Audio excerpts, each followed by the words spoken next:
Hey everybody, how's it going out there? My name is Daniel and I'm sincerely glad you're here for episode 20 of Living the Creative Act. We do this every Sunday at 2 p.m. NYC time in the form of a book club. I'll read the text of the chapter so you don't have to read anything beforehand, and we'll talk about it a little bit. The name of the book is The Creative Act by Rick Rubin. This chapter is called Point of View, and it's pages 177 to 182. So let's hop on in. Oh, yeah, I have a few, try to do a few discussion questions. Technology versus art. Do they have the same goal or different goals? And which wave are you riding? Like, who are you imitating? These are just some thoughts maybe we could talk about later. Oh, I didn't update the stream info. Oh well. Okay, so he writes, the goal of art isn't to attain perfection. The goal is to share who we are and how we see the world. Artists allow us to see what we are unable to see, but somehow already know. It may be a view of the world singularly different from our own, or one so close it seems miraculous, if the artist is looking through our own eyes. In either case, the artist's perception reminds us of who we are and who we can be. One reason art resonates is because human beings are so similar. We're attracted to the shared experience held within the work, including the imperfection in it. We recognize some part of ourselves and feel understood and connected. Carl Rogers said, "The personal is the universal. The personal is what makes art matter. Our point of view, not our drawing skills or musical virtuosity or ability to tell a story." Consider the difference between art and most other trades. In the arts, our filter is the defining factor of the work. In science or technology, the aims are different. The reason we create art isn't with the intention of making something useful for someone else. We create to express who we are and where we are on our journey. Our point of view doesn't have to be coherent, and it's rarely simple. We may have different and sometimes contradictory points of view across a variety of topics. Aiming to narrow it down to one elegant expression is unrealistic and limiting. Whatever our perspective, so long as we share it, unaltered and undoctored, we succeed in art's fundamental purpose. When making art, we create a mirror in which someone may see their own hidden reflection.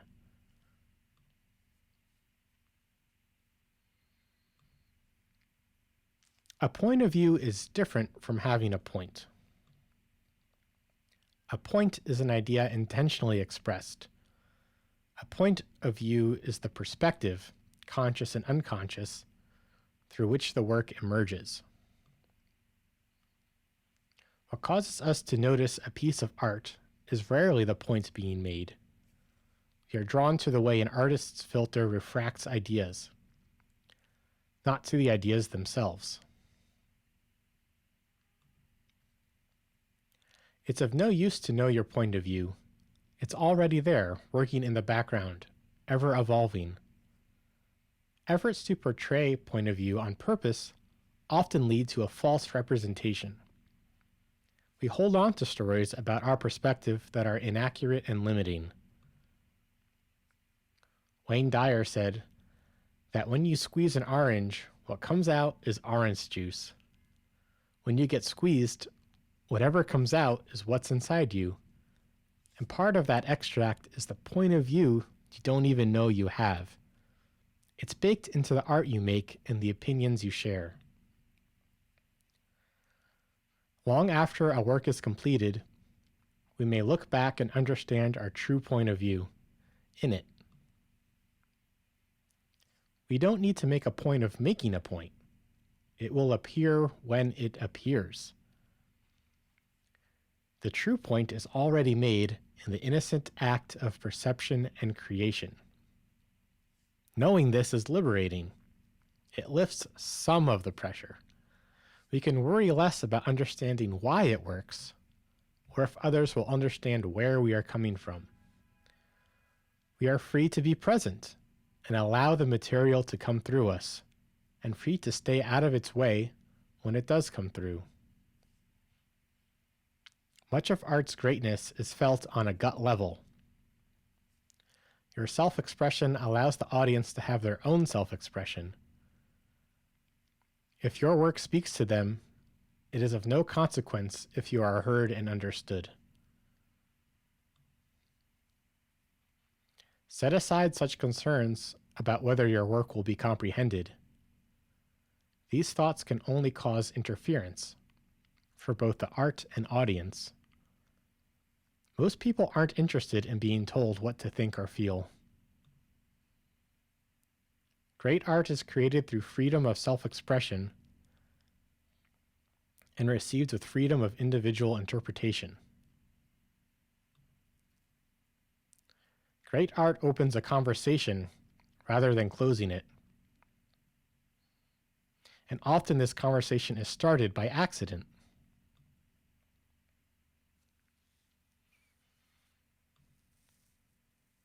Most human beings like to fit in.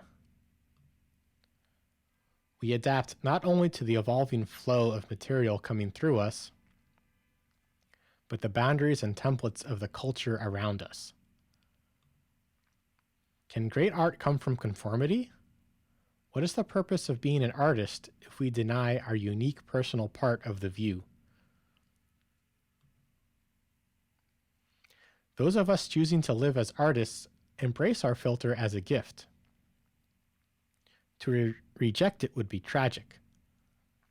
The refracted light it projects is our own singular landscape of artistic possibility. How can a piece of art truly be a guilty pleasure?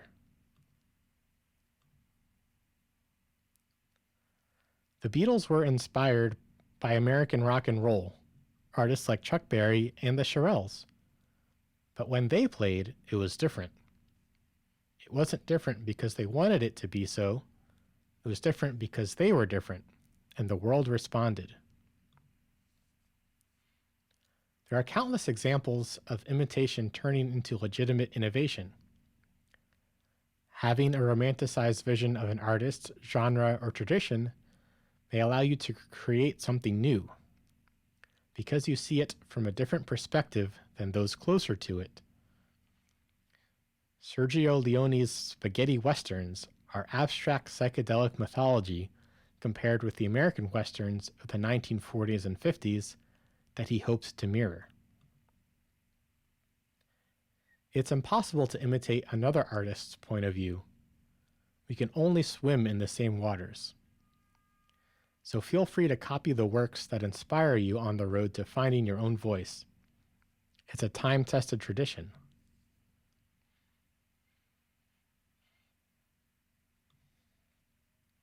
In the culture, there's always a dialogue between the past, the present, and the future, even when it's not clear what the influence is. As creators and enthusiasts, we share and receive points of view to participate in and further this exchange. When we hear something new, it provides insight into where we've been and where else we could go. You may have thought we could only move forward, but when someone turns left, it shows we can also go right. And then our right turn may perhaps inspire someone else to explore an entirely new direction. It's a symbiotic loop. The culture informs who you are, and who you are informs your work. Your work then feeds back into the culture.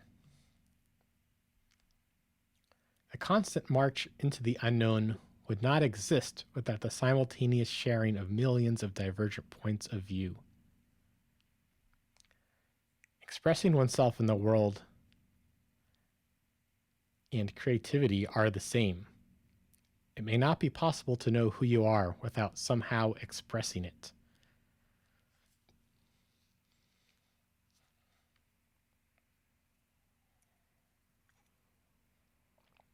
So that's the reading for the day. That's point of view.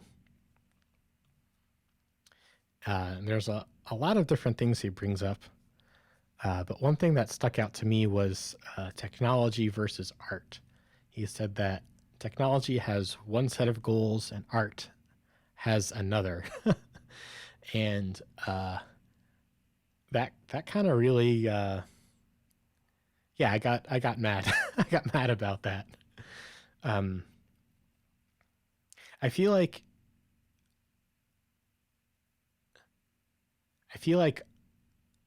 art is something that makes you feel, but I don't know. I feel things about technology. You know, I used to make server apps back in the day, and when the iPhone came out and I could hold it in my hand and make an app that runs on it, like I definitely felt something. More recently, when the vaccines for the coronavirus were announced, I definitely felt something about that too. People had all kinds of divergent feelings about the vaccines. That I think that very high, very high emotions about the coronavirus vaccines. So I feel like technology can make people feel things, and I feel like that's kind of the point of my channel, is showing how technology is art, is an expression. Because he says back in chapter 1, like, everyone's an artist, everyone's a creator. You're at the very least creating a life for yourself, if nothing else. So aren't the people in a lab doing tests, aren't those also artists? Isn't that also them finding the light inside of them and expressing it by trying all these different experiments that don't work? I feel like a lot of the language that he uses kind of kind of supports that technology can be art. So it really really annoyed me when he kind of explicitly said otherwise. Can art be useful?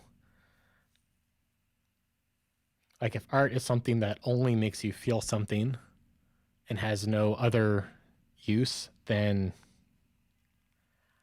I don't know.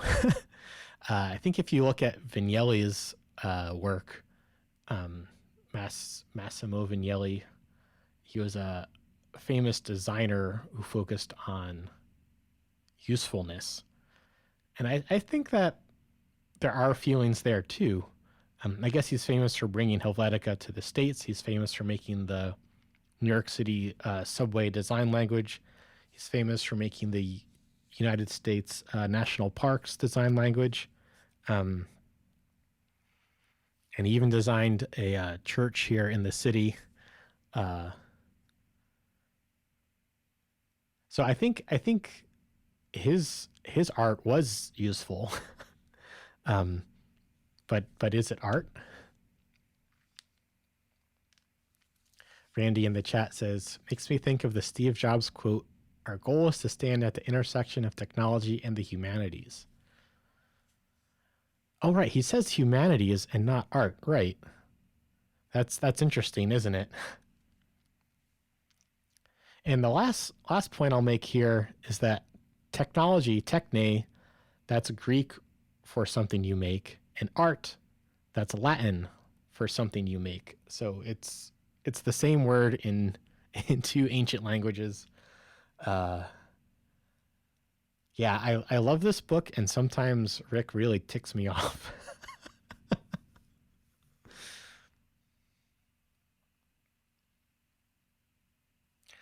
So he talks about imitation, as in the Beatles copying the Shirelles and Chuck Berry, um, and but they're all still playing in like the same rule set of like music, a band on a stage playing guitars, singing. Uh, and nowadays, you you can't just be a band playing your guitar on a stage and sing. You got to have music videos. You got to make social media posts to promote your band. Uh, the rules to that game have changed. Oh, that's a great point. The Randy Construct says, is not audio mixers, sound equipment, and electric guitars not technology making art? 100%. And I feel like, if I'm not mistaken, Jimi Hendrix helped create some new stuff as far as guitar technology goes. Um, I don't remember who invented distortion, but someone did that. And distortion is like on every single guitar song ever since then in some capacity. People love distortion.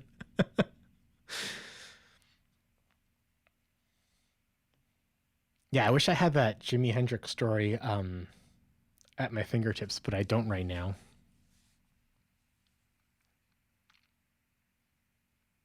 Yeah, so going back to this waves of imitation, where he's talking about the Beatles copying the Shirelles, uh, I guess the point he's trying to make there is that it's your point of view that matters, not that you're copying.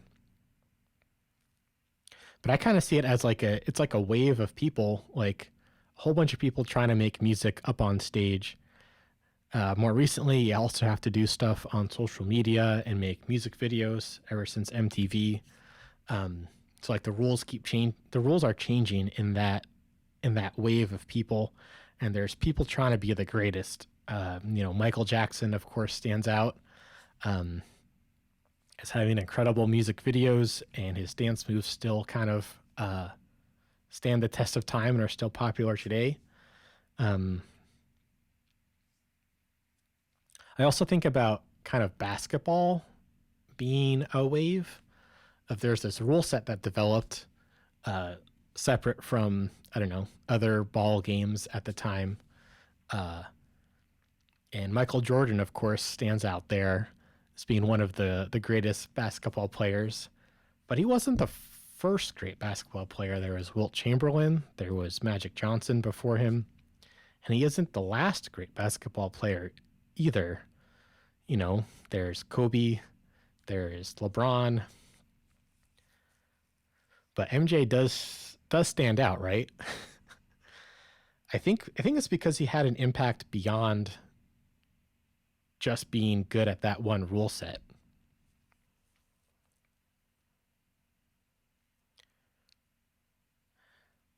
I think in part, uh, his desire to make the sport more popular, like his idea to do a dunk from the foul line,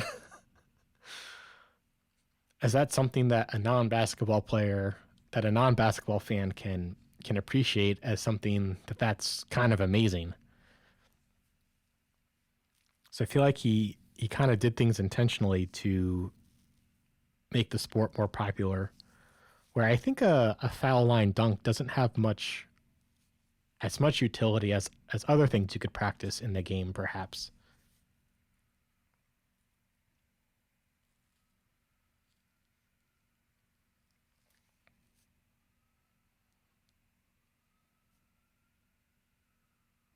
That also reminds me of something that Shah Rukh Khan said in his interview with David Letterman.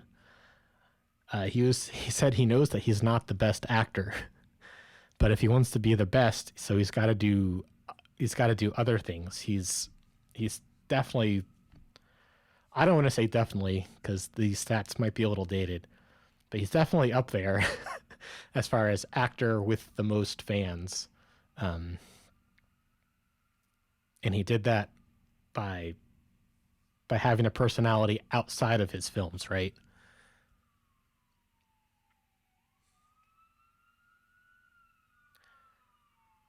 Yeah, I mean, he's not that good of an actor.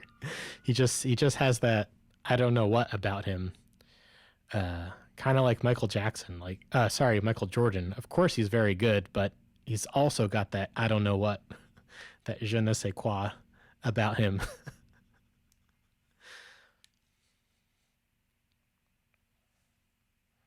Yes, I see this as like if we're all water droplets as part of a wave getting to the shore, some droplets are going to get farther than others. Some are going to fall a little short. And there's also going to be water droplets that are not part of a wave that get onto shore. I'm not sure what the goal is in this analogy, um, but I do like this. This while I was looking for some clip art to show, I do like this one that I found because I feel like when I picture a wave, it's just like it's a big wave and it goes on the shore. This wave here has some obstacles to get over, which I find interesting.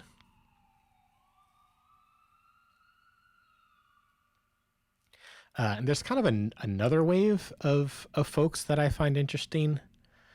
Um, while I was thinking through this, I guess like there's like religious people, like Moses or Muhammad or Jesus or the Buddha, or more recently Reverend Dr. Martin Luther King Jr. They all had kind of a vision for like what does living well look like, what does living correctly look like. And there's kind of a big theme amongst everything they said was it's like how you treat others is a big part of it. And I guess for me, like living creatively seems to be a big part of living well, creating something ourselves, creating something for ourselves, as opposed to buying the mass market version, um, self-hosting, making sure we have backups of our content outside of YouTube, outside of TikTok, outside of Instagram, outside of Twitter, because as you can see with Twitter, it's a it's a big cluster now. Randy says, so creativity is a form of wealth. Oh, that's interesting. That's interesting. Yeah, wealth is definitely a funny word. I mean, going back to the Beatles and the Shirelles and Chuck Berry, um, as far as like financial wealth, I think all three of those were very creative, and the European looking ones definitely had bigger financial gain than the African looking ones in that story. And that's a story that happens over and over again, like with Elvis and Big Mama Thornton. Elvis got way more money than Big Mama Thornton. Randy says, yeah, I guess I'm thinking there are different forms of wealth, some beyond money.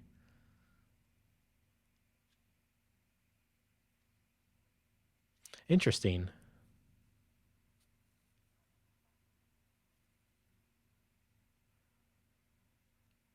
As in like a skill, like being able to play basketball well is a form of wealth. Health is a form of wealth. Having a strong community is a form of wealth. Oh, interesting. Health, happiness, and maybe creativity, says Randy.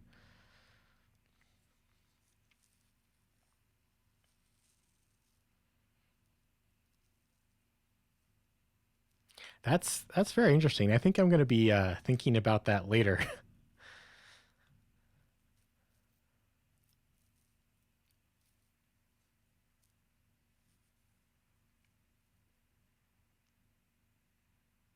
Creativity as a form of wealth. I don't have anything for that at the moment, but I am going to be thinking about that one.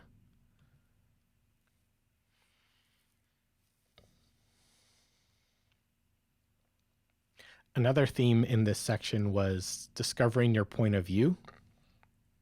He writes that you don't need to intentionally put your point of view in there. It comes out for free.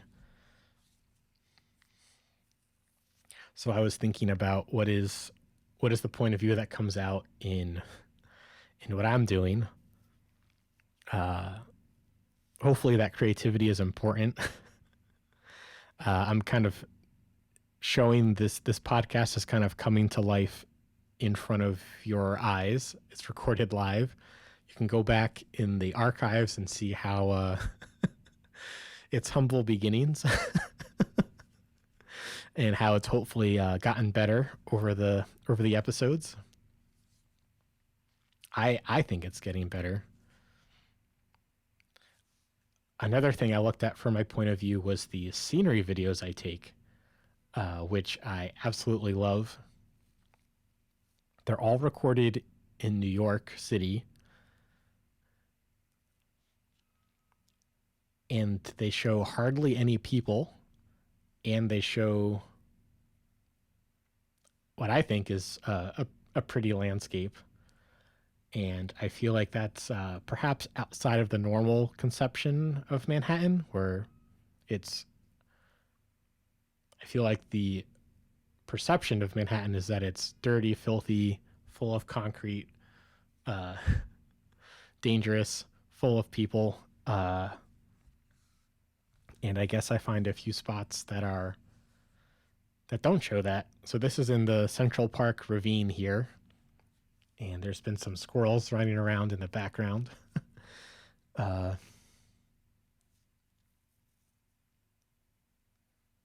yeah, I think if more folks lived in cities, we'd have more space in the countryside for national parks and stuff like that, as well as cities. I think are better for the environment in the sense that there's less effort, there's less fuel needed to move packages and food around.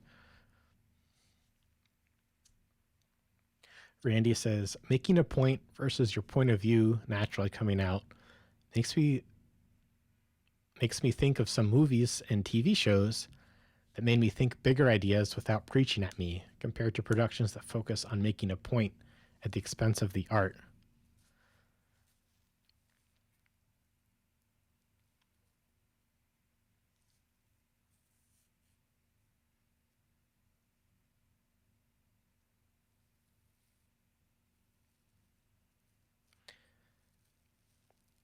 Yeah, I hear what you're saying there, but that's also a tough one. The show don't tell, but then you show something and folks take it completely the wrong way. Seth Rogen, is that his name? The funny guy, um,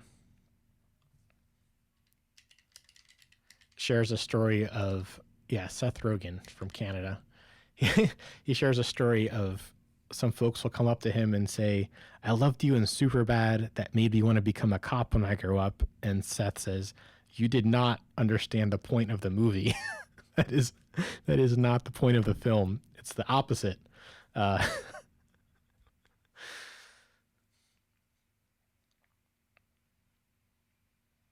do you have an example of a movie that made you think of bigger ideas without preaching at you, Randy? It's a very hard balance, as Randy. Yeah, for sure.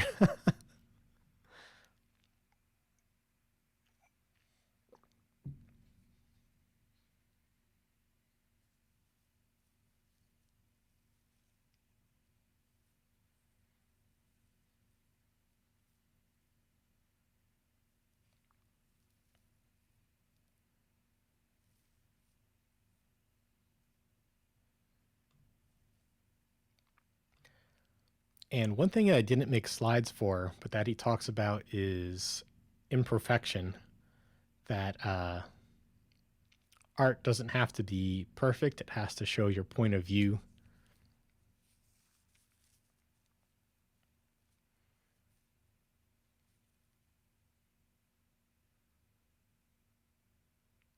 Randy says, as far as movies go, The Matrix.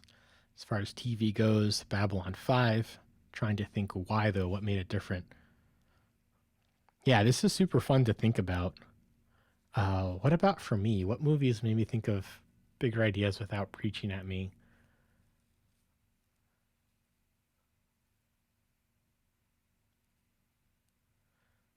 I guess the film Big Night really speaks to me as far as the premise of the show of the film is there's an American Italian restaurant right next to an Italian restaurant, and the Italian restaurant is not doing so well, and eventually, are about to go out of business, and kind of that tension of authenticity versus copying. It was something that came up in Discord uh, this week, made me think of that film. Oh, I should drop the link for Discord in the chat.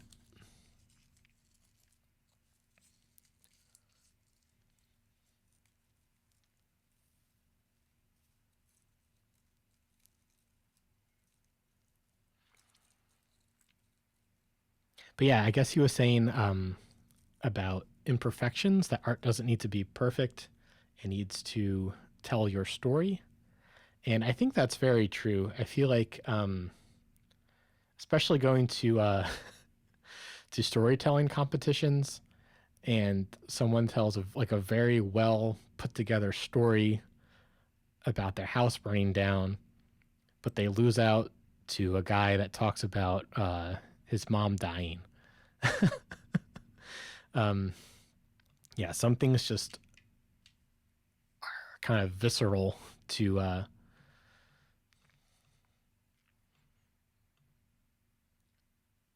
us humans.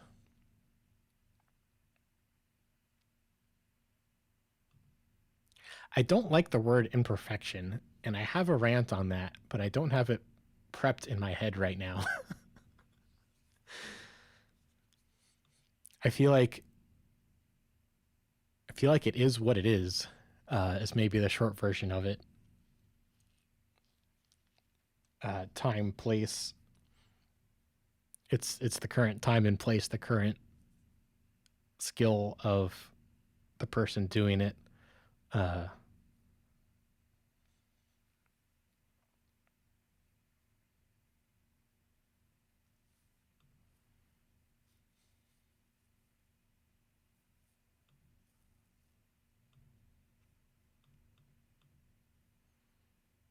and I guess this point of view thing is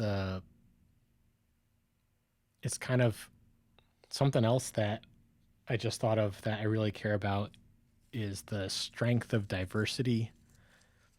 Is if you have lots of different points of views, if you're exposed to lots of different points of views, then you can see things more clearly. You can see the world more clearly. If you keep only watching one point of view, uh, like I don't know, network television in the United States, you kind of get a limited point of view. Oh my God! Thank you so much. The Randy Contracts just subscribed. Thank you. Thank you, dude. Yeah, thanks for participating all these times in the show and of course in Discord. It's I couldn't do it without you.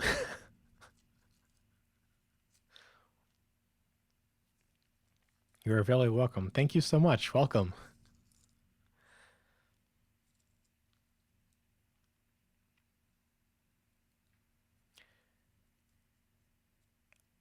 And another point on diversity that's kind of tangible is the immune system.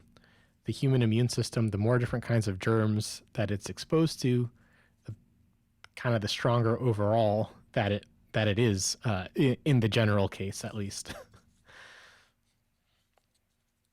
And I think that's so true with life and with uh, politics and so many other things of just having more points of view honored makes the final product better, the final country better.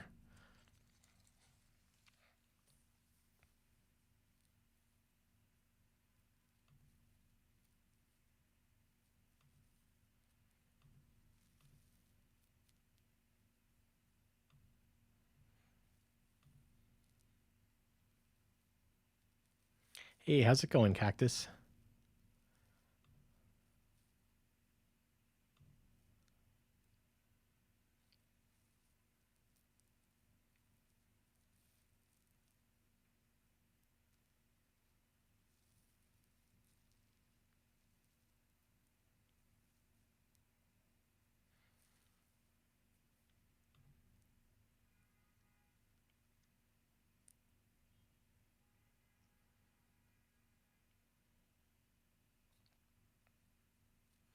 Yeah, thanks for stopping by.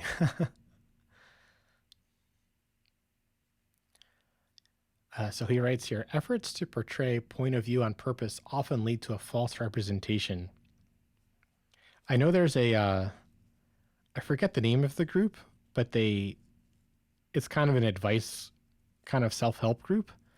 And the rule is you can't give someone advice. You can't tell someone what to do. You have to tell a story from your own life that might be helpful.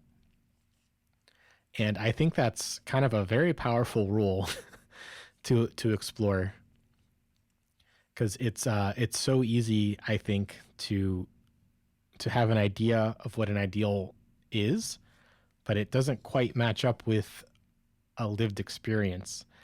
And so what comes out is a more of a fantasy. I don't want to straight out call it a lie, more of a fantasy than something grounded in reality. Randy says, I think there is something about being authentic and just being your point of view versus trying to make a point, I think, like he said. The idea is still vague in my head, but it's growing on me. Oh, yeah, for sure. I think authenticity will kind of always have a market. You look at a band like Nirvana. I'm actually not that familiar with them, but I feel like they were just kind of done with the overproduction of the 80s and went back to a totally raw sound and just like, I don't care if you like it or not attitude. I know it's good. Um, and that kind of delusion, if you will, everyone was on the overproduced wave of the 80s, or I guess we should say highly produced wave of the 80s. I don't want to judge. Uh, and they came out from left field, not not in the main wave at all, but from a different angle, and became very popular.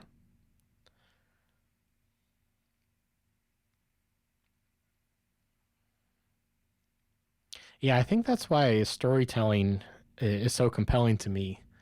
Shows like This American Life or The Moth, because it's someone sharing their lived experience.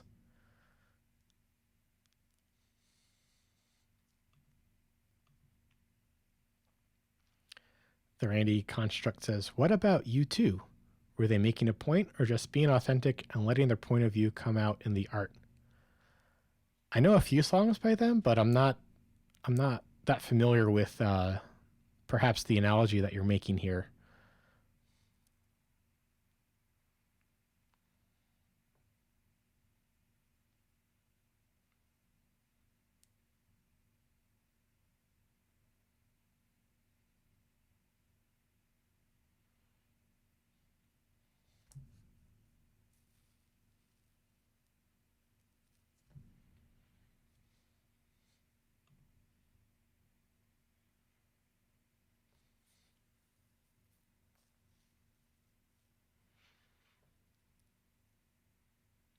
Yeah, I really like this quote by Wayne Dyer. I have no idea who that is, but he says when you squeeze an orange, what comes out is orange juice. As sort of a testament to your filter comes out no matter what you do. And this is so true about like love songs. Like no one ever says no one ever says Bruno Mars figured out the best love song, everyone else go home. People still keep writing love songs. But when it comes to apps, folks say, "Hey, that app idea exists already. You can't make that." And that feels like a little bit of a double standard to me. I mean, I guess as far as people seeing art and technology as separate things, but I see them as as the same thing, really. Like, who benefits from your version of the app not being made? Only the only the people who have the original app, because now there's less competition for their app. Isn't that the whole point of this capitalism game? Is competition supposedly? Randy says, U2's older stuff dealt a lot with the Irish struggles, I believe, when there were a lot of violence and terrorist type stuff happening relating to religious differences. Oh, interesting. I'm not really familiar with that part of their discography.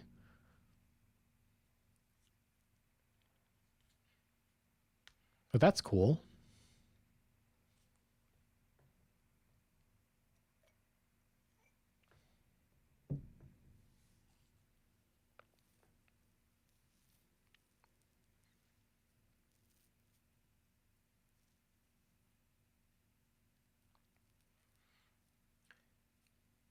Yeah, going back to making apps, I feel like people make fun of other for beginners for making yet another to-do app, but I think that's fine. I don't think the perfect to-do app exists yet, and if it does, it's not the perfect to-do app for everyone because everyone thinks about their to-dos slightly differently.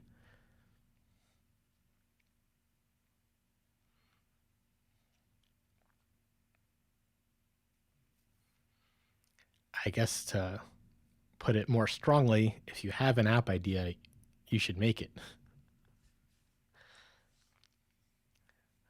Randy says, so yeah, copying some other app ideas, but making it your own with your own spin. I think that's what he's saying, right? Right, this is good, I think. Yeah, exactly. Yeah, by default, you kind of put in your view of to dos in this to do app example. Um, that's what happened with my Subway app. We weren't the very first Subway app. We weren't even the very first Subway app to allow tapping on the map. Uh, but we did focus on having the least number of taps to get certain information. And we just got 2 new 5-star reviews this past week, so I'm super excited about.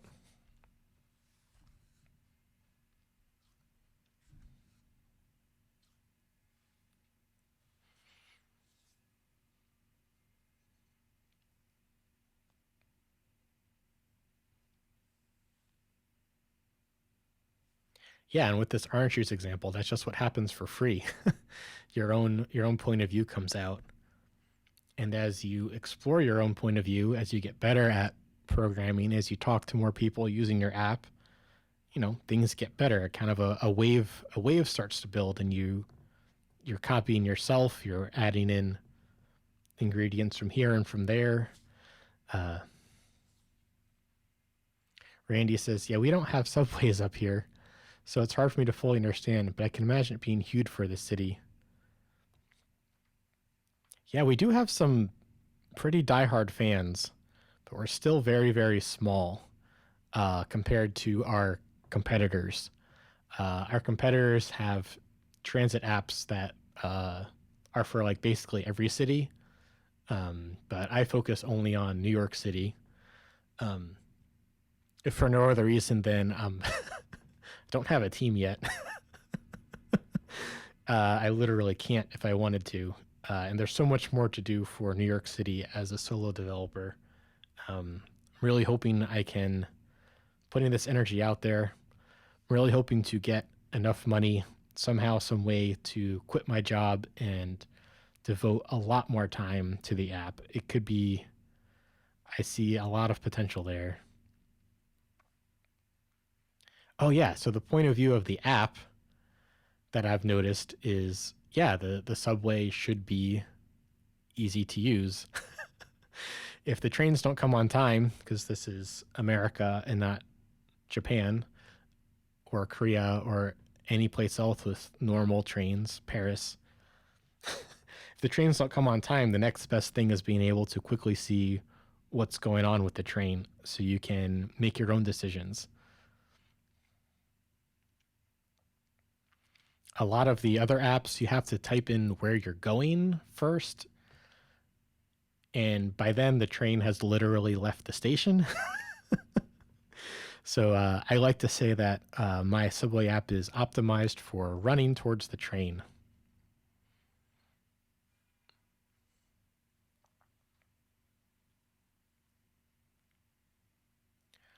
Which used to be a thing more in the city. The cities has so much less people now since the pandemic. Randy says, I see that as being a logo.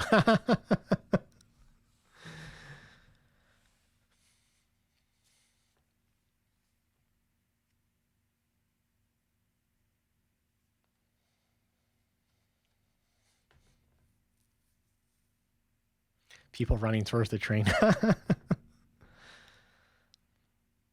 Oh man, just seeing some photos of like the subway stations like packed to the gills with people are so sad, I guess, for a variety of reasons.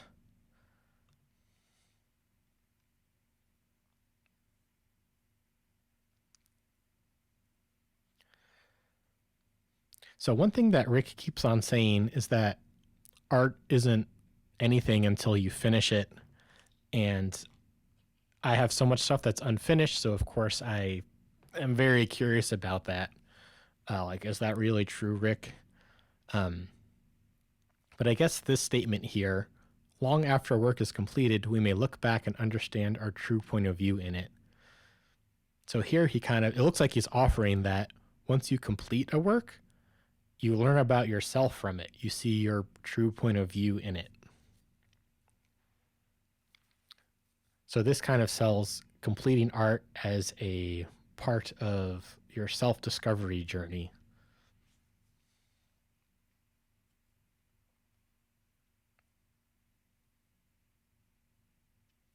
Randy says, I think that is the creative act part. Making a subway app already done, there are others, but doing it well with a focus on making the experience better was the creative part you added. Oh yeah, for sure. Yeah, I think so too.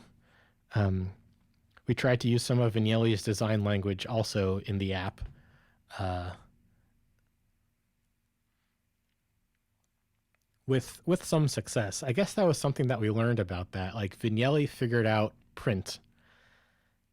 I don't think there's a more clear way to make a print announcement in print or whatever. I think Vignelli has it figured out. However, we're digital now with all kinds of different screen sizes and people touch things and things have to look tappable.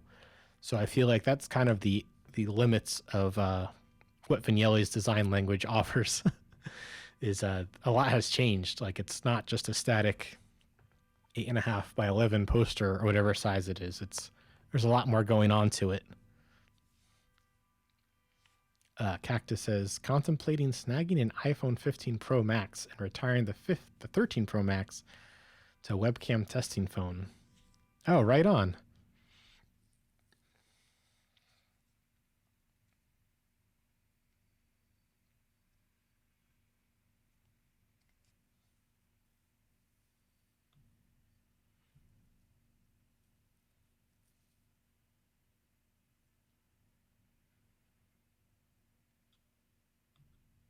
Yeah, because I guess once I've completed, going back to the quote on screen here, once I've completed a work, I can compare it to other works and see what's different.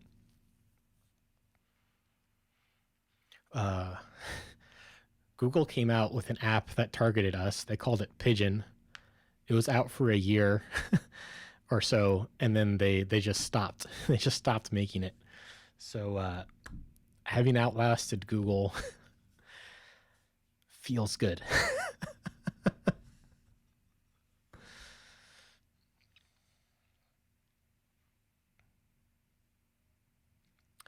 Google tends to it's like basically a meme now. Google tends to just stop making certain products outside of like Gmail and search. uh, I think there's a website called Google Graveyard or something that shows all the canceled Google projects. And if I have nothing, I have loyalty. um, I don't finish every single project I start, but I do feel like I tend to be pretty loyal to the things that I do kind of put out there. Uh, and I think one way to do that is to make it easy on yourself, or something that it's kind of already part of your life. The subway was already part of my life. I was taking it every day when I was commuting back before work from home was a thing. And now going on walks and taking photos is just how I stay sane in a work from home environment. So these scenery videos and the photos I post to Discord and the NYC channel are kind of for free.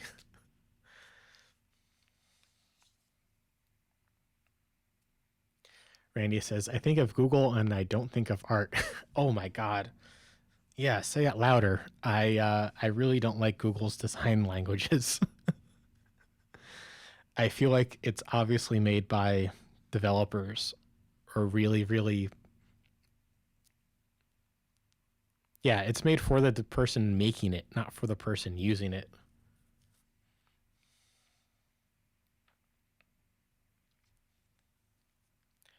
Uh, BitSpectre says, need to start a private GitHub page to share for the subs and have a collab app idea page. Oh yeah, for sure. I have an organization set up already. Um, you can certainly do that.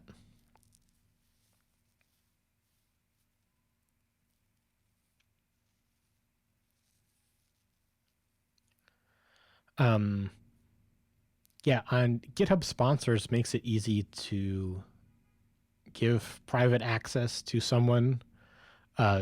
Twitch doesn't. That's one of the things I would like to do in the future, but have not yet.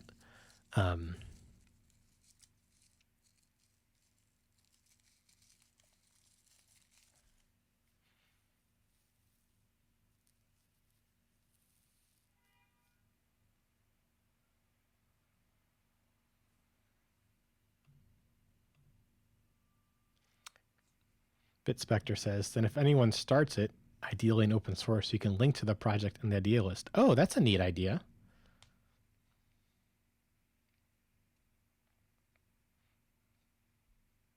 Could also probably do this as a Discord channel too. I already have a share your project channel in there too.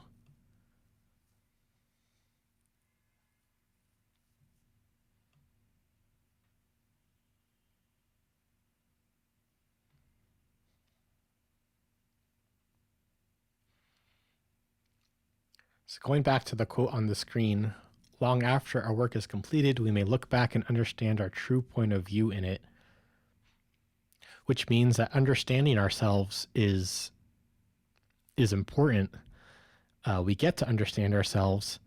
I think it's easy to be fascinated by celebrities like Michael Jordan, Michael Jackson, who've really ascended and really made something indisputably great. But also understanding ourselves, like we get a front row seat to our own lives.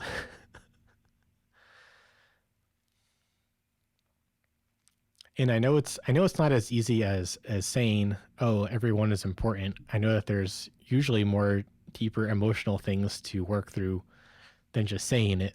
But it is nice to kind of keep in mind how everyone is special. Everyone at least gets to know themselves. Randy says, I identify with going for walks and taking photos and video to relax and clear the mind and open up creativity. Oh, right on. Beautifully said. Thank you.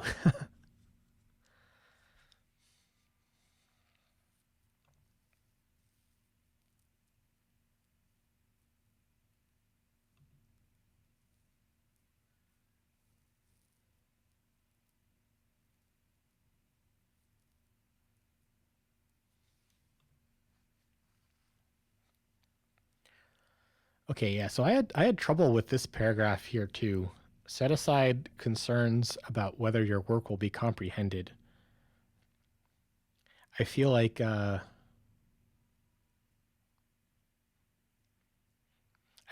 art is a form of communication. So if no one can understand what you're saying, then what's the point? Um,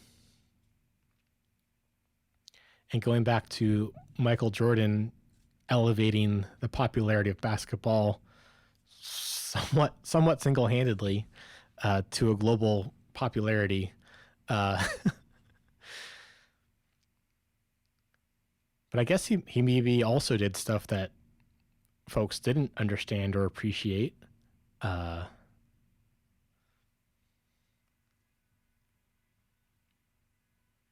Randy says maybe it's about not dumbing it down to lowest common denominator.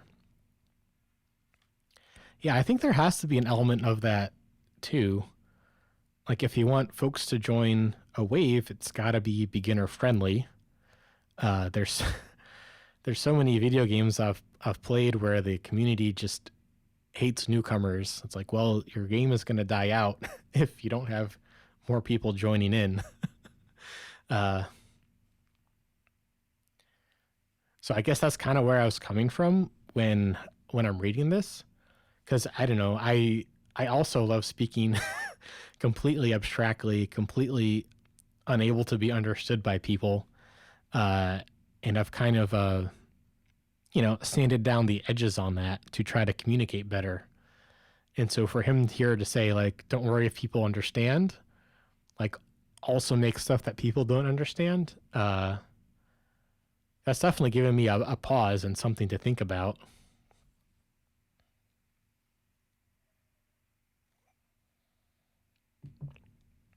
Randy says, abstract art is like that. Many people are like, what is this mess? And others are deeply touched by it and find deep meaning.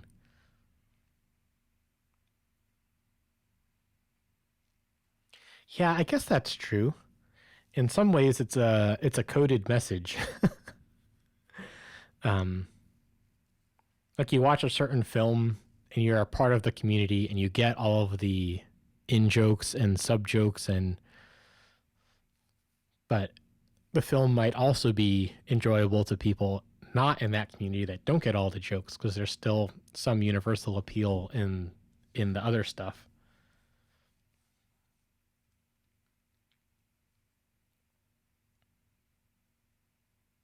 Yeah, folks say your film has to be universally approachable. Um, but also, if there's nothing specific and personal in it, then it's just a remake of Romeo and Juliet yet again. Yeah, I don't know. There's something here that I'm not quite haven't quite grasped yet. Bitspector says, I need to chat more in Discord for motivation. Absolutely. Yeah, I'm trying to build a community of folks that wanna make stuff. Because we are stronger together. Randy says, the Matrix movie was like that to me. Many people focused on the action and special effects, where I was blown away by the deeper meaning and concepts.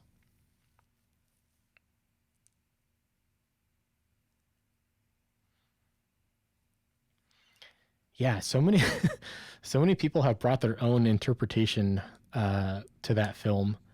Um, Growing up in a religious household, the religious people love to have a religious take on what was happening.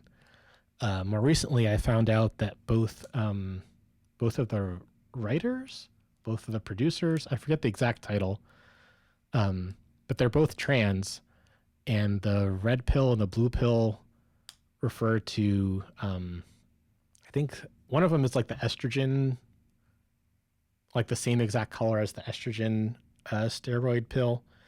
Um, and it's about like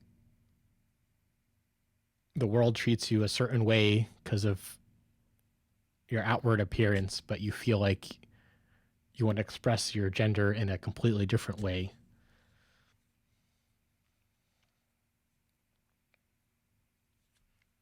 Uh, Bitspector says it's easy for me to squirrel and not continue on a path if I don't stay motivated.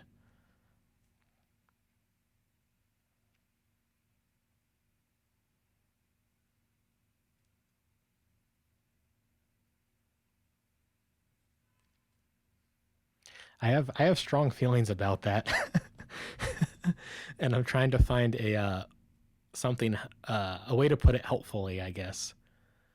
Uh, I guess I guess that's information.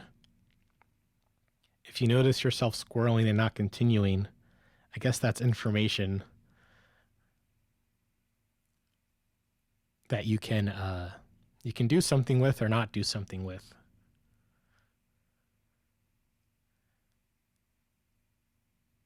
I feel like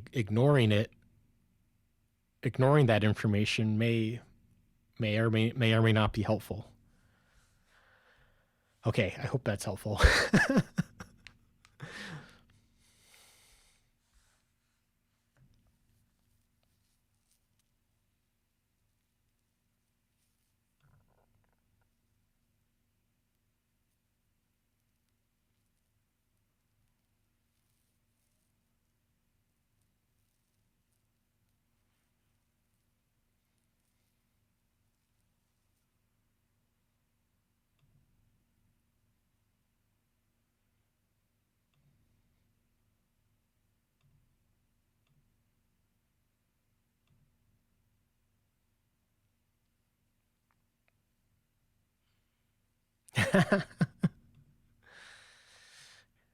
Bitspector says, I already started squirreling on the Apple div and I'm just starting.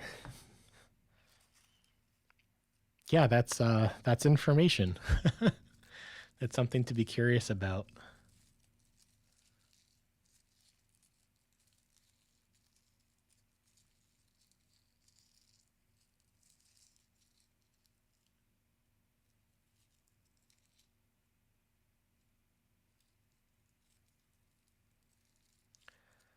Randy says, interesting take on the Matrix. I'd not considered that, though it makes sense now that I think about it some. But yeah, to me, that is good art. It makes you think and opened up your mind, but allowed you to add your own perspective to it.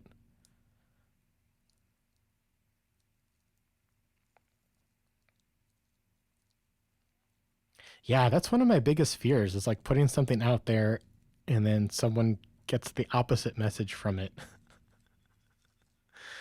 I think Bruce Springsteen's Born in the USA being played at Trump rallies, I think was like that's not what that song's about. It's about the opposite. uh, yeah, that's not my interpretation of the Matrix. That's what I hear the possible original intention of the film is.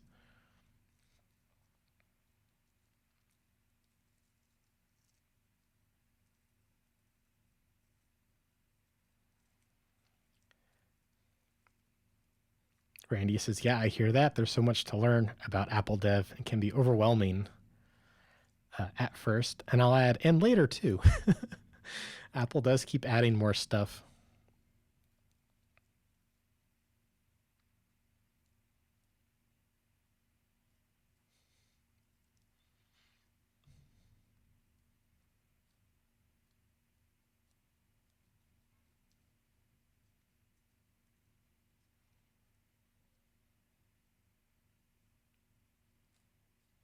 Yeah, I'm not sure about the wording on this one. I guess he calls a piece of art a guilty pleasure, and I don't really understand what he means by that. Like, who's out there calling art a guilty pleasure? Or is it, is he talking about like parents don't like their kids playing video games because it's a waste of time? Just like in colonial America, parents didn't like their kids reading fiction because it was a waste of time. Just like back in the dawn of the classical era, parents didn't like their kids listening to Mozart because he was too.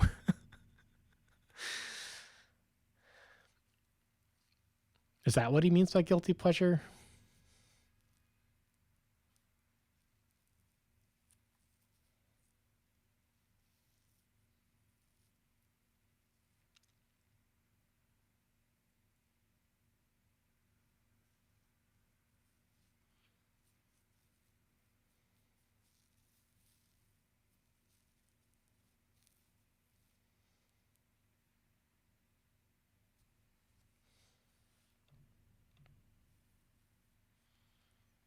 He is talking about the Beatles again.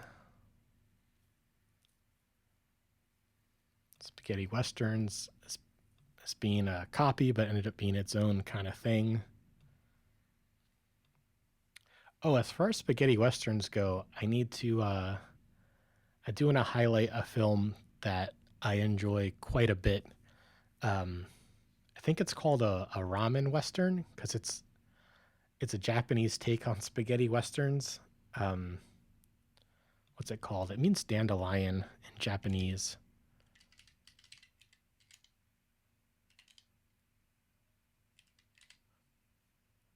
Tampopo. Yeah, if you ever get a chance to watch Tampopo, that is a fun one. I'll drop it in the chat, especially if you like food.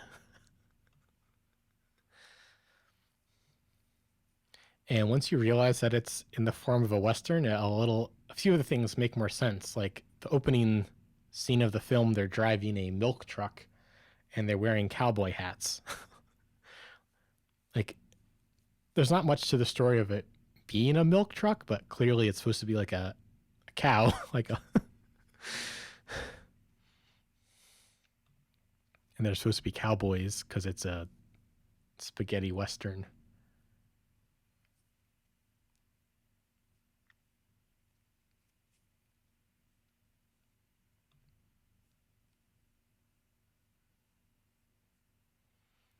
Well, hey, this discussion has been going great, but I do feel like it might be time to call it here and pick up in Discord or next week. Thank you so much, everyone in chat and all the lurkers and all the folks watching on YouTube and on Apple Podcasts and elsewhere. Thank you so much for your support. Thank you for all the likes, follows, and also thank you, Randy, for the subscription today. Really appreciate it. And I will see you next week at 2 p.m.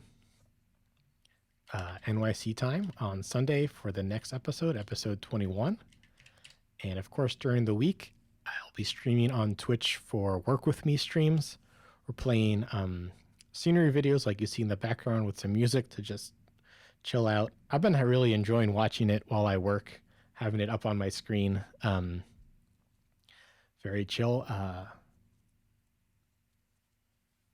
So yeah, I'll see you next week or throughout the week on Discord or here on Twitch.